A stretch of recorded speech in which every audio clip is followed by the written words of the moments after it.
Hey, I'm Seth with Land the House. I've installed micro hydro power here on my property, and I wanted to walk through the system and give you an honest breakdown of the cost and also a payback period for when I'll have this thing paid off. So here's the unit itself. It's down here running pretty well, but what I'd like to do is head up the creek and start from the source and walk back down, and I will try to remember each cost of each component as we go along. So let's head up the creek here and give you an honest cost of this system. Okay, we've made it up here to the top where the intake is. Let me just show you this real quick. I have made a wooden box that has 3 different outlets coming out. Each of those are 1.25 inches. On top of the box is some window screen, and it basically just captures the water, sloughs off the debris, and takes the water down those pipes to the second stage of my system down there. So let's talk about cost here. Like I said, this is an honest cost overlook here. So the wood was given to me by a neighbor, and that would be somewhere around, I would say, $15 to $20 if you were to purchase. I then have the window screen, which came in a roll. So I used probably about 50 cents worth out of that roll of screen. The bicycle inner tube that is behind the whole box was $5. So then you move on to the bulkheads. That right there is going to push you somewhere around $4 a piece, and I've got 3 of them. The 1.25 inch pipe that I've got here is hooked up also by pipe barbs, and those were about 50 cents a piece, so 3 of those. The pipe itself I actually pulled from my parents' creek years ago. We're talking like 20 plus years. But if you were to buy that new, it's going to be somewhere around, let's see, what is that? 90 feet. So let's say 100 feet of that is going to run you somewhere around, gosh, I'll have to look it up, but probably about 50 bucks or so. Then you come down here to this little wooden bridge that I've got built. That was also given to me, that lumber was. But material wise, you're looking at somewhere around $20 to $25 for all of that. So I'll kind of give you a list on the screen here of what I paid versus what this system is actually worth here. Might be helpful. Coming down here, I bought this barrel for $13. Spray paint to cover it gray was another $2 a can. I used 2 cans. Then I've got 3 more pipe barb 90s, and those were $1 a piece. A couple of hose clamps, which run you about 75 cents. PVC pipe over there, less than 50 cents. Oh dear, oh gosh. I was hoping not to get these shoes muddy, but I just did. All right, so let's go over here to this side. I've got a couple of Unisil, which were actually sponsor products. So for this build, they were free, but you're looking at about $5 for the 3 of those here.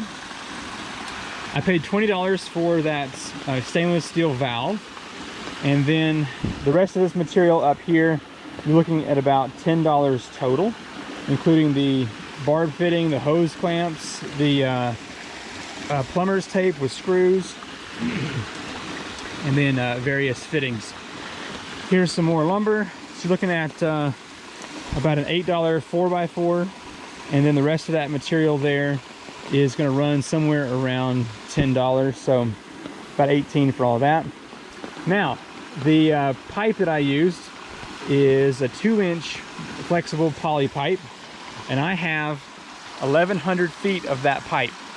So the total cost on that was $1,211 for the pipe. And then I have hose barb fittings that were about $2 a piece, and I've got 10 of those that connect all of this together. Plus, we'll go down here and I'll show you what I'm using to kind of give extra support to those connections. I'm just making this video on the fly here, so I don't really have everything written down. So what I'm going to do is, you'll see the numbers on the side of the screen. I will edit all that together and then have a video at the end of me kind of breaking down cost versus payback for the honest truth there. It's rained for the past 24 hours.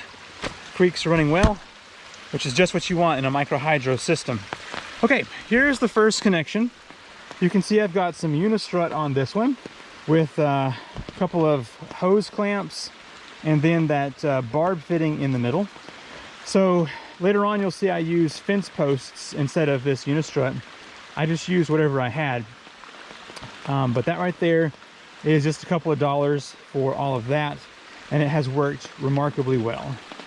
The setup is more of the same as we go down, so I'm going to meet you back at the turbine and we will discuss all of that stuff when we get there. So enjoy this quick, very fast speed up of the walk back down.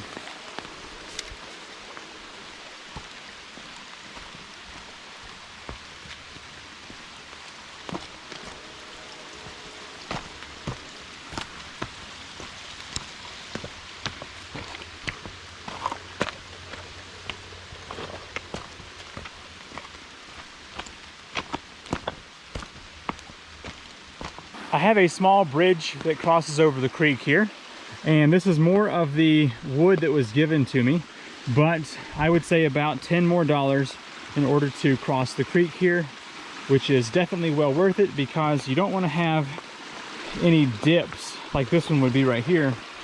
It'd have to dip down and then raise back up out of the creek to continue on.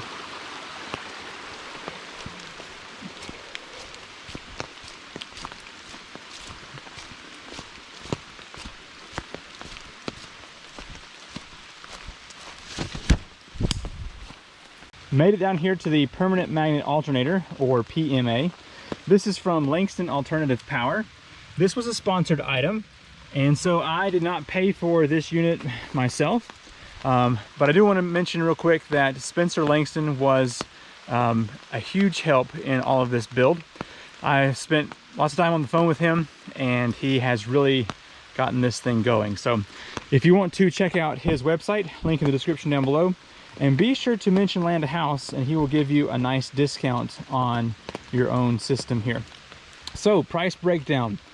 We've got more hose clamps. We've got another of these barb fittings, some PVC, and then I installed stuff that you wouldn't have to do.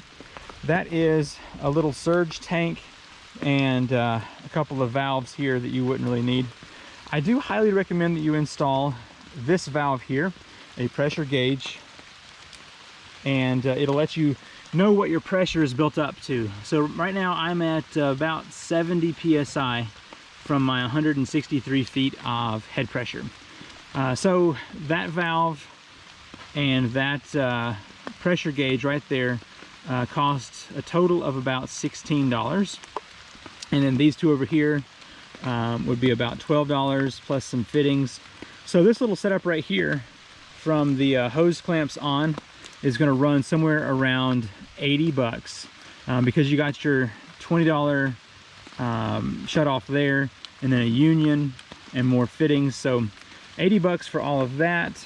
And then if we go over here to the housing, this is more donated material, so I didn't pay for any of the box. I did buy the screws, and then the hinges were my purchase, and that is it for all of that. But if you were to buy that, you're probably looking at another $30 plus the metal roofing, another little bit there. So I may add up this and put it on the screen of what I feel like it's worth. So in the turbine, it varies on what you need from Spencer, from Alternative Power. So, but this one right here is going to run you somewhere around $1,000 for everything that is included there, with the 4 nozzles and the PMA, all the plumbing, and all that good stuff. So if we move on to the wire, which you can see I've just kind of got spliced together right there. That was $208 for 250 feet of 10-3 ground contact. Let me do the math for you on the conduit. It's ground contact wire, so I did not have to put it in conduit, but I felt like I needed to just for protection. So I've got 250 foot of that, plus this box right here, and a couple of fittings. So you can just see that on your screen. Let's go ahead and turn this on and open up a second nozzle so that we can get about 330 watts coming out of the top. So open that up. Actually, I'm going to open that separate so you can kind of see the difference between it cranking up here.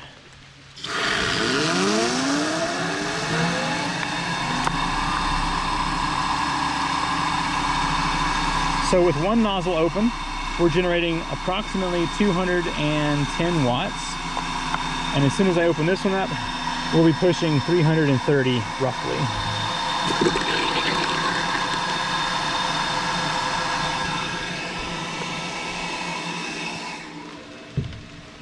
All right, let's follow this conduit. I almost forgot my outlet here that takes the water back to the creek.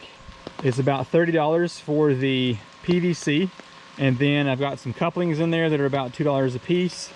And then up under here I have got a Unisil and another 90-degree T, so that's going to run you about $10 for all of that. All right, let's head up here. A couple more fittings and a box going into the house here. Let's go ahead and jump inside. Yeah, so I'm going to be covering up this rectifier later, but so the wire comes to that, and then I shrink down to a 10-3. This comes over here. I'm only using 2 wires of that 10-3. Now here's where you can save a lot of money on the electronics. So here's what I've got. I've got the power coming into a breaker, which those are kind of expensive. I'll have to price that out. A little plastic box. Wire comes down to the Midnight Solar, which you can see it is running around the 330 watts right there, 345. So anyway, that right there, you don't have to have the Midnight Solar charge controller. They're expensive. You can actually get by with something that's as cheap as about $25. And this one right here costs $700. I think I got a discount. Actually, it was $675 is what I paid for that. Come down here to a switch. That's $18. There are 4 of, well, let's just do one leg of the main power. So 2 of those. The cables were expensive. I've got about 40 bucks worth of cables in here. Phone cables, you don't have to have those because they are doing the follow me mode to the other charge controller. Then you come down here to the whiz bang. This was $75 for that whole setup, and that just lets me read the watts coming in and out. The batteries down here, you do not have to have all of these. You can drop down to a 12 and just have 1 battery, or you could have a 24 and have 2 batteries. So my cost on these, I got them 25% off. So they were $165 a piece. Your cable connectors in here, you're looking at $4 per set. And I've got 1, 2, 3, 4 of those. Then this is the grid tie inverter. It's pushing 131 watts on that one, 30 on that right now. So the house is not using very much at all. This was $285. And then if we move up, I've got an outlet that was $4 total with the receptacle and the box. And then you don't have to have this, but I've got a kilowatt meter there.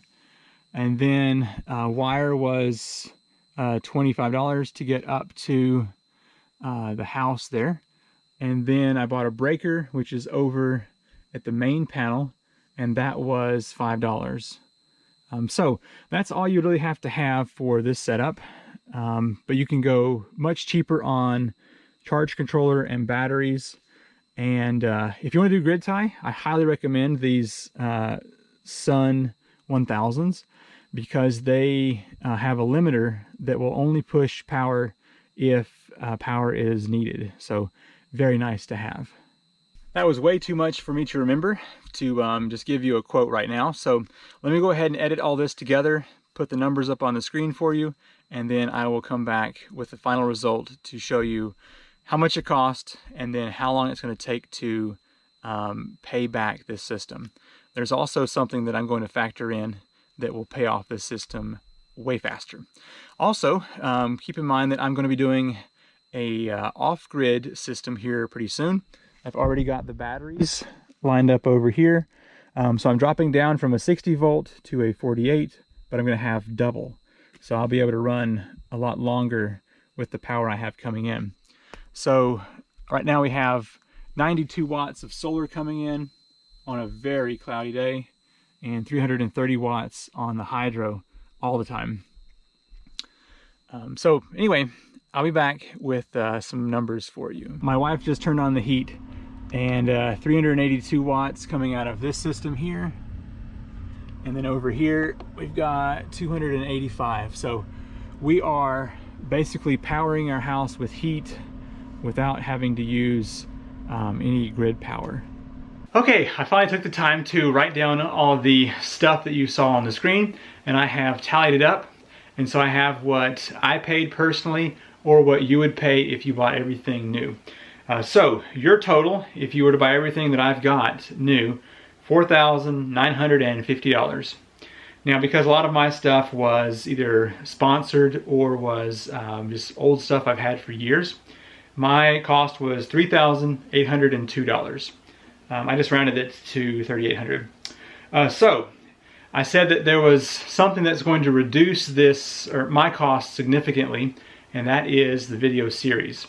So I added up all of the revenue so far in a month and a half from the whole series, the 10-part, plus the addition of all those little things that I've done, like the internet and the whiz-bang. And the YouTube revenue is $1,435. So, and that's, I'm just going to do the rest of the numbers as if the video watching stopped right now and didn't continue to pile up as it does. So the payoff I'm going to do here is based on the current value of the system that I still owe, which is $2,320. So our power that we pay here is 15 cents per kilowatt hour. It's a little lower at night than it is during the peak, but 15 cents is pretty typical. So, all right, if I ran this thing all year long at 200 watts, it would be 150 kilowatt hours per month, which comes out to $22.50 a month. It would take 103 months, 8.5 years, if I just ran it at 200 watts. 330 watts, which is what it's running right now, 218 kilowatt hours, $32 a month, $32.7 a month. 70.9 months equals 5.9 years for the payoff. My system has a potential of about 530 watts if I were to run it wide open, but I have to change out my intake up top to get more water, and then I have to increase the size of the output at the bottom to allow more water to escape. So both of those are future videos. But if I were to run this at 500 watts for the whole year, which I can't do because it drops real low in the summertime, but if I did, that's 360 kilowatt hours a month, $54, and it would take 42.9 months, which is 3.5 years. So that's just kind of an idea of what it would take to pay off my system if, 200 watts to 500 watts, if I just ran it to pay back through power savings. Now, I'm going to be adding another couple of batteries that you saw and doing an off-grid system, and that's going to allow me to run the house whenever the power is down. So the value of that is huge, because when we don't have lights or TV or internet, the whole family gets upset. So anyway, the value to us personally is definitely more than 15 cents a kilowatt hour. Okay, so all that being said, for me as a YouTuber, the revenue will just continue to grow over the years. So like one of the videos I think is making like 50 bucks a month right now. And so you can see when you add that extra 50 to the $32 a month, is going to add up quick. I've also added solar panels back here, and that has almost doubled the power production during the day at least. So you're looking at, instead of that $22.50, I was saving somewhere around $45 a month on power. But I also added another inverter in that mix, but same battery. So anyway, it's a big, lot of information to go over, but it kind of gives you an idea. You know, if you were looking at the $49.50 for my setup, several years to pay that off. But if you reduce your batteries, if you use less expensive charge controller, you may not have to have as much pipe as I do. There's several things you can do to cut this cost pretty significant. So like if you had just one battery, you're looking at $165 instead of $800, whatever it was. So anyway, you can actually use those Sun 1000 inverters without batteries. So if you want to just go from turbine to house, you could do that and you would save $1,000 easy, maybe even like $1,400. But anyway, I'd love to hear your thoughts on what I've just given you and the setup up here. So write those in the comments down below, and also be sure to subscribe. I would love to have you join the channel here. So upcoming videos, I'm actually going to step away from hydro and solar for a while and do some other things that I have pre-filmed. But in the future, I'm going to be using, I'll just take you over here so you can see it. See this white board over here? That is PVC trim board. I've also got a bunch of plexiglass. It's 1/2 inch. So the plan is I will use that to make a new housing for the turbine so that we can see through the bottom and actually watch it spin up and see the water flying through the jets and kind of get an idea of how much splashback there is in this system. So maybe I could add like a little cone shape up in the housing to deflect water. Anyway, lots more content on the way. Hopefully that's incentive for you to subscribe. Thanks for watching, and I will see you in the next video. Bye.